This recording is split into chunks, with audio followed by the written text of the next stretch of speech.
So the Los Angeles Lakers have officially moved into the top 10 in three-point percentage. The Los Angeles Lakers are number 8 in the league at 3% at 37.6%. Since January 7th, so 29 games, the Los Angeles Lakers are number 1 in the NBA at 40.5%.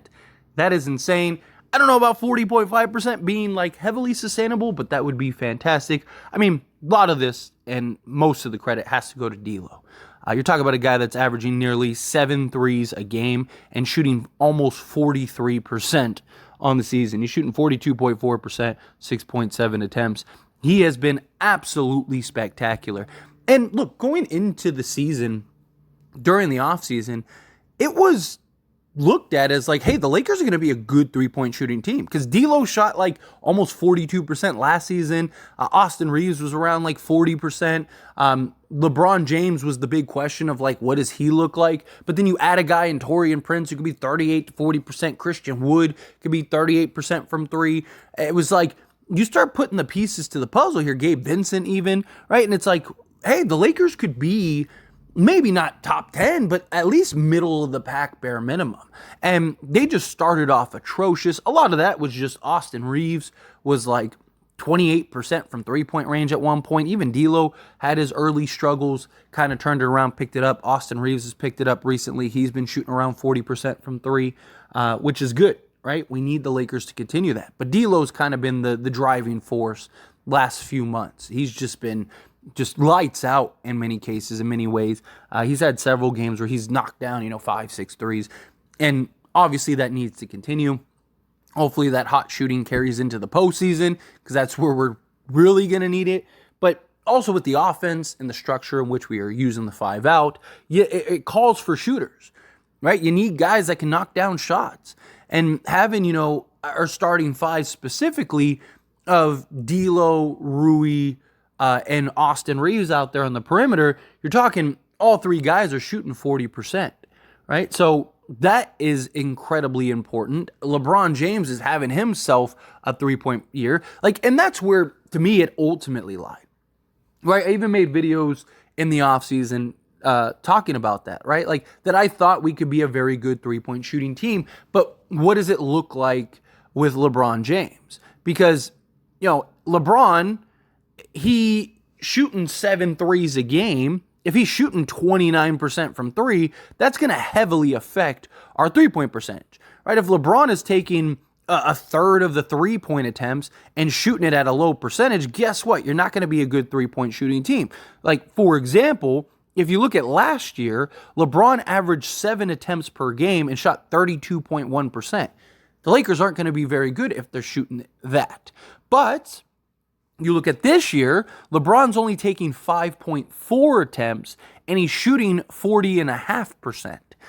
Now, guess what? The Lakers are 40.5% right now, right? And a lot of that is, again, because when LeBron James is shooting the 3 ball well, and him shooting as many as he usually takes, that translates and impacts the Lakers' 3-point percentage. Because, you're talking about LeBron James and D'Angelo Russell are basically shooting 50% of your 3-point attempts on the season. So if one is saying 42% and the other's 32%, then you're shooting around 34, 35% on the season. But when, one is shooting 42% and the other one's shooting 40.5%, guess what? You're going to be in the 40 percentile from 3-point range. So if the Lakers can continue that trend, be in that direction, obviously, I have my concerns about the defense side of things with the current starting 5 of D'Lo, Reeves, Rui, LeBron, and AD. You don't have a lot of perimeter athleticism. The Lakers have been struggling with securing rebounds and preventing offensive rebounds. That's been a big problem for the Lakers also.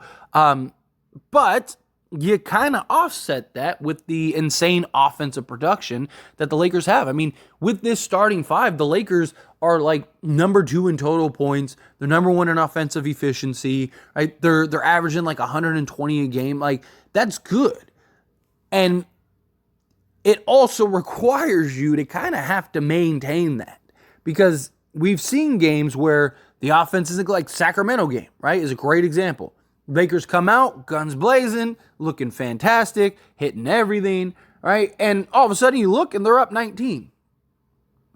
All of a sudden the basket closes, the Lakers can't score, and what ends up happening? You get a 45-point swing at one point, right? And it's because the Lakers don't have the defensive tools to kind of offset and balance that out. So if the offense isn't clicking, well, guess what? Now you don't have the defense to stop and slow down these other teams. You look at a team like Sacramento, and they just started lighting it up, hitting shots. De'Aaron Fox and Malik Monk were just abusing, getting whatever they wanted. That becomes a big problem. That's where the problem lies. So we need this consistent offensive production, right? We need the Lakers to be able to put the ball in the hoop with regularity, shoot the basketball at an efficient clip, and be a top 3-point shooting team, even come the postseason. I'd like to see them ideally move into the top 5. That would be wonderful. I don't know if they could really do that. They're not that. I mean, when you get to once you get into the top 10, you're talking like 0.1, 0.2% is the differential, right? Like, there's not a huge drop-off between, being the best 3-point shooting team and being like the 5th 3-point shooting team. It's usually just like a couple point whatever, 0.1, 0.2%. But I'd like them to move ideally into that top 5, kind of build some confidence and grow as we move into the postseason. LeBron, again, is going to be a real factor in that. We need him to continue to shoot the 3 ball well and at an efficient clip. Even if it's not 40.5%, can he be around at least 38%?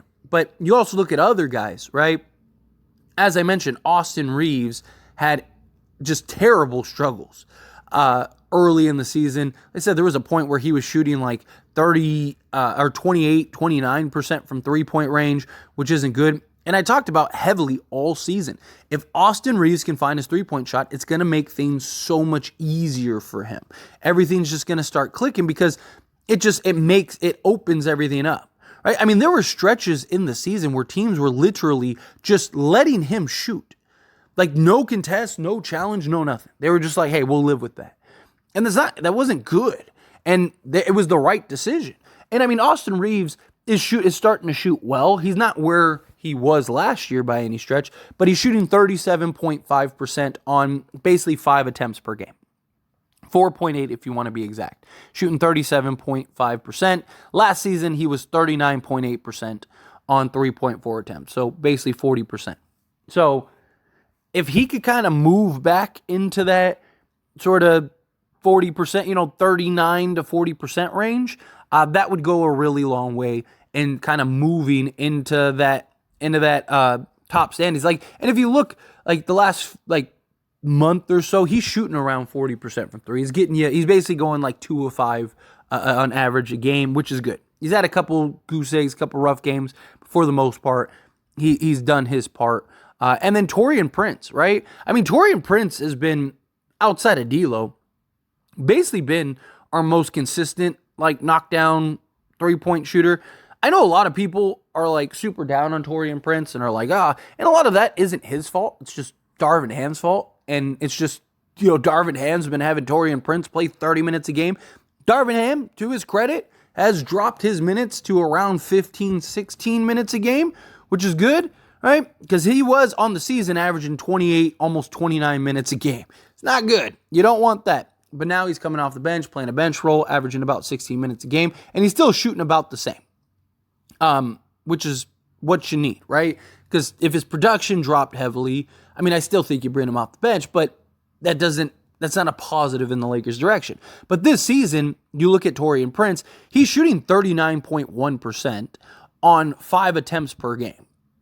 That's what you need. I mean, Taurean Prince, don't get me wrong, he's had a couple stretches this season where he just can't buy a 3, right? He's had a couple stretches this season where he's shot poorly. But for the most part, he's basically been a lock all season for 2 to 3 threes a game. And again, that goes a long way to have a guy like that. And he's a guy that in the postseason can continue to do that, right? Which is good. You need somebody that's not afraid of the moment. right? Because you see a lot of guys are really good in the regular season, knock down a bunch of threes, you do the thing, and then you get to the postseason and they clamp up and they're not hitting shots. And no, I'm not talking about D'Angelo Russell, because I'm sure, as I was saying, that I could already hear people in the comments like, oh, well, like D'Lo. No, D'Lo, people forget, D'Lo was a guy that led a team to the postseason as their best player. So I'm not worried about D'Lo. People also forget D'Lo was great in the first 2 series and single-handedly saved us in that Memphis series. And he also was dealing with a foot injury that kept him out before the postseason. So, again, I'm not worried about D'Angelo Russell, but I meant in general, right? You see a lot of guys that can shoot very well, and then they get to the postseason and they struggle. Taurean Prince is a guy that is not afraid of the moment, has hit big shots. I mean, even with Minnesota last year, he was hitting huge shots. So definitely need him to continue that level of production. And then lastly, I mean, Rui Hachimura. Rui Hachimura's sort of resurgence, I guess, from the three-point land. And the reason I say resurgence is he's had his just poor three-point seasons, right? Like, so you look at last year, he shot 29.6% from three-point range on the regular season. Postseason, he was like 55% from three. But during the regular season, he was 29.6%. And even with Washington last year, he was 33.7%. So for total for the season between Washington and the Lakers, he only shot basically 32%, 31.9%. But the reason I say resurgence is you look at the previous year with Washington, he shot almost 45%, right? But it was 2.9 attempts. With the Lakers this year, he's shooting 3.2 attempts. So it's the most attempts of his career. And he's shooting 40.6% from three-point range. That is huge for the Lakers. To have him, especially in the starting 5, as I mentioned, you have Rui, D'Lo, and Reeves all shooting like 40% from 3 right now. That's huge. It's going to go a long way. And then you add in LeBron James, who's shooting 40% from 3. It makes sense that they're 40.5% in the last 29 games when you have 4 guys that are capable of shooting 40+% from three-point range. So we need that to carry over. Also, just Rui, offensively, period, has just been great. His ability to just score and get to the basket, be physical, be aggressive. I mean, he's shooting 52% from the field, period. So he has 57.5% from 2-point range, EFG of 58.7. I know this is about 3-point percentage and stuff like that, but Rui's just been spectacular and incredibly efficient. But again, he's another guy that elevates when you get to the postseason. You know, when you look at his 3-point percentage in the playoffs for Washington, 60% on 3 attempts. What was he for the Lakers? He finished at 48.7% for the Lakers. So, I mean, just 1% shy of 50%, 1.3% shy of 50%. That is huge. You get that production with what Taurean Prince can do and Austin Reeves. I mean, there's going to be games where the Lakers just shoot the lights out and steal. Can they steal a game or two each playoff round just shooting the lights out? Absolutely. And that's going to go a very long way. So it's great to see. Got to keep this up. I'm glad that we finally moved in the top 10. I talked like a week or so ago now about the Lakers 3-point percentage because they were like 11th or 12th. And I was like, I would love to move into the top 10. Well, guess what? We're in the top 10 now. Number 8. Can we move into the top 5? That's the next goal. Let's get into the top 5. But anyway, as always, this is a discussion. I pass a question on you. Let me know your thoughts and opinions down in the comments below. What do you think? How do you feel? This is great news for you. Are you excited to see that the Lakers are shooting the ball so well? How do you feel? What your thoughts are? Let me know down in the comments. That being said, if you haven't liked this video, hit that like button. Helps me a lot. Lets me enjoy these types of videos, and I truly appreciate it. Not subscribed to the channel, hit that subscribe button. Turn on the bell notifications. Appreciate y'all. See you in the next one. Thank you.